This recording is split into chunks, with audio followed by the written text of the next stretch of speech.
يا كريم يا عظيم يا غفور يا شكور يا ودود.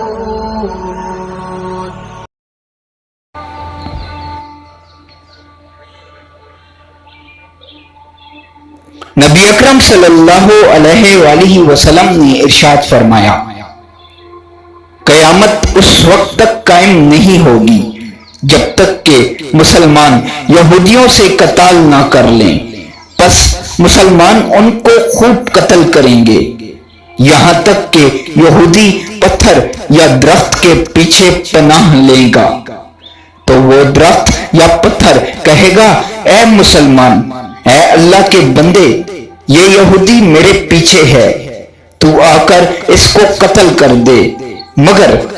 غرقد نامی درخت ایسا نہیں کرے گا کیونکہ وہ یہودیوں کا درخت ہے۔ یہودیوں کا دنیا بھر سے آ کر فلسطین کے 92% رقبے پر قابض ہو جانا اور ناجائز ریاست اسرائیل قائم کرنا اس بات کی دلیل ہے کہ رسول اللہ صلی اللہ علیہ وآلہ وسلم کی